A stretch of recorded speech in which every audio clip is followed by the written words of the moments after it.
In the second part of this lesson, we'll be learning 3 new properties, the reflexive, symmetric, and transitive properties, RST. And we're going to use those to make those logical arguments using deductive reasoning. The reflexive property is probably one of the most obvious properties. The example here is that Jean is the same height as Jean. Of course she is, because she is her. One example might be if we had a segment and we found the length of AB, we could say that that length is equal to the length of AB. Why? Because they're the same segment. Of course they have the same length, but the reason you would use to support that is the reflexive property of equality. And I just remember this reflexive, if you're looking in the mirror, who do you see? You see yourself. We also have a reflexive property of congruence. So for example, if we had an angle C, do you know what angle C is congruent to? Itself. Another way we could say that is, what if we had an angle called DCE?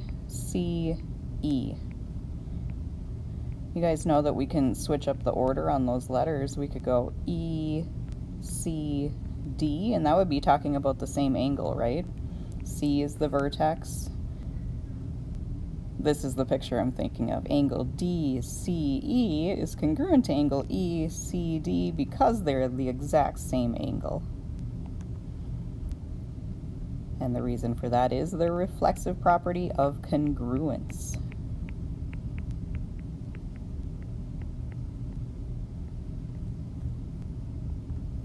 The next property is called the symmetric property. If you knew that Jean was the same height as Pedro, then we could say that Pedro is the same height as Jean. It just allows you to switch those two sides around. And so for the symmetric property, in one of our little logical arguments, we would probably usually start out with, maybe we could say the length of AB is 10 units, and that would either have to be given or have some other reason that it came from. But what would we say using the symmetric property?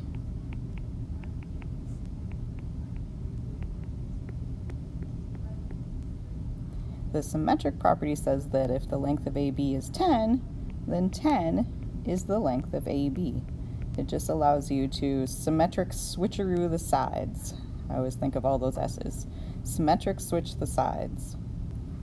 This also works with statements of congruence. If you had two angles or two segments, maybe angle C is congruent to some other angle D, and you knew that because it was given or for some other reason.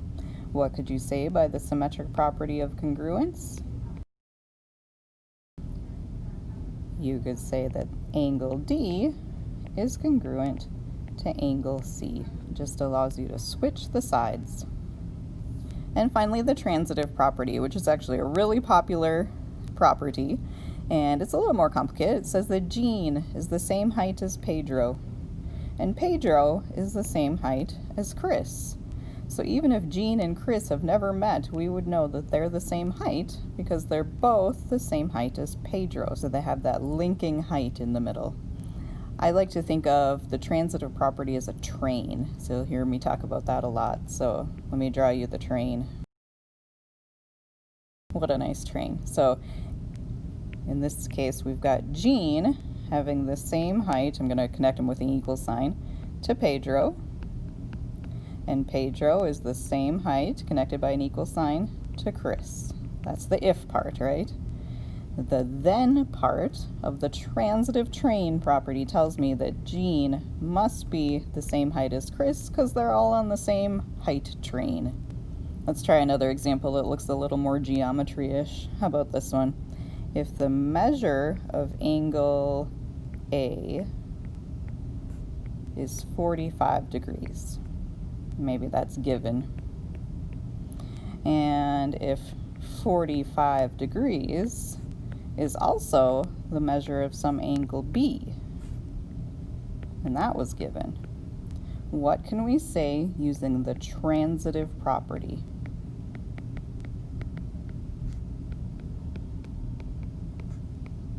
And since I chose equals a degree measure, I use the transitive property of equality. What can we say?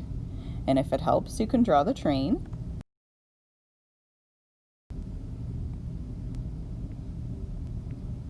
the measure of angle A is equal to 45 degrees. 45 degrees is equal to the measure of angle B. So if we cut out the middleman, doesn't that remind you of syllogism? If we cut out the middleman, we know that the measure of angle A is hooked up on the same train as angle B. So we can say the measure of angle A is equal to the measure of angle B. And we have a transitive property of congruence as well, in case these symbols were about congruence instead of being equal. But the transitive property is going to be one of our most popular properties, so make sure you understand that one. So let's do a little practice. Remember the three properties: reflexive, symmetric, transitive. Can you pick out which one represents each? And these are in if-then statements. This one says, if x equals 7 and 7 equals h, then x equals h. Does that remind you of a train? A transitive train, where that's the middle car? So that's definitely the transitive property. The next one seems kind of obvious. If 6 is equal to 6, then 6 is equal to 6, because 6 is 6. It sees itself in the mirror, so that's the reflexive property. And then the last one, if n is equal to 5, then 5 is equal to n. Do you see how it just switched sides on that equation? That is switching sides, so symmetric property. This last example is going to seem a little intense, but just try to stick with me. Don't worry about you having to fill out this whole chart. We're a long way away from that. But let's just think through the reasoning here. Given that the length of ST is 4 feet, and RG equals 9 feet, and the perimeter of EDGR, the perimeter is 33 feet, show that RE is 10 feet. So I'm not going to label that one because I haven't shown that yet, but that's my goal, is to get to there by the end of this deductive argument. And you guys know that deductive arguments always start with some given information. We always start at the start, so I'm going to just fill in all of the things that I was given.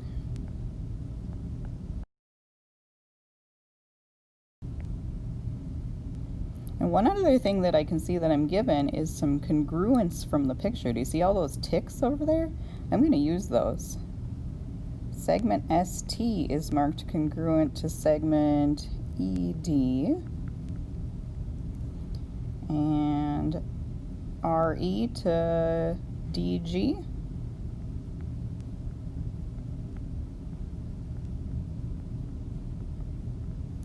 And that was really given to me too, just in the diagram.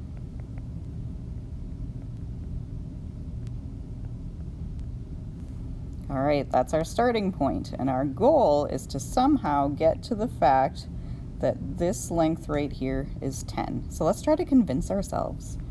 Let's just talk through this. How could I convince myself? So if this is 4, then this is 4, right? And if I know the total perimeter of this trapezoid looking thing is 33, so far I've got 4 from up here and 9 from down here. That's 13. And that would mean that these two sides would have to add up to 20, right?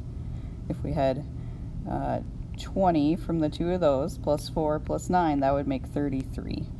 And so if those two have to add up to 20 and they have to be equal to each other, doesn't that mean that we have to have a 10 and a 10? I think it's believable. Now the challenge is just writing that as a deductive argument in this little chart. The first thing that I mentioned was that ED would also have to be 4, because ST and ED are congruent, and ST is 4. And so, do you guys see that as sort of a transitive train? 4 is hooked up to ST, and ST is hooked up to ED. So I think that would be an alright way to do that. ED has to be 4, and I'm going to call that transitive.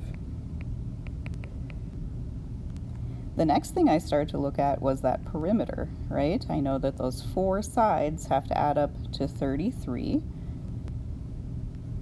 So we could say that ED plus DG plus RG plus ER equals 33. And how do we know that?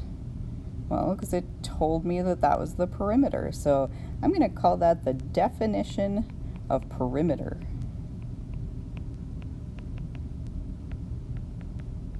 That's what perimeter tells us, is that all the sides add up to that number.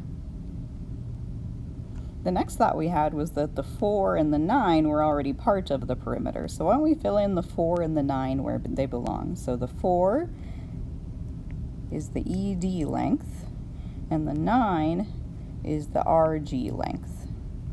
And I'm just going to copy down the rest of that equation.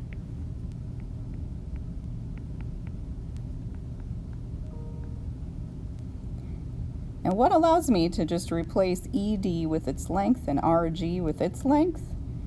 The replacement property, that's not what we call it, the substitution property. I kind of want to combine those like terms. How about you? The 4 plus the 9. So we'd have 13 plus DG plus ER equals 33. And even though I added those, that's not the addition property. I didn't add to both sides. I just combined some like terms, or I simplified.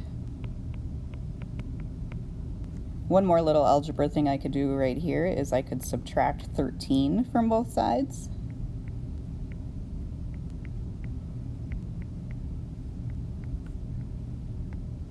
You'll remember me talking about that 20 because 13 was already used up. I just subtracted from both sides.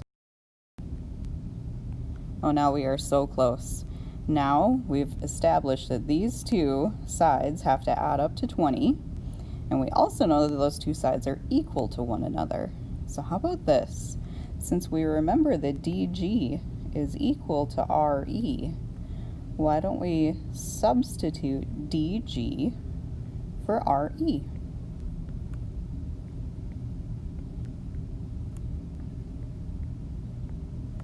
That was just another substitution. So these reasons can be used more than once. Did you guys realize that RE and ER are actually talking about the exact same length? So couldn't we just call it RE plus RE? I would say so. What allows me to write ER as RE?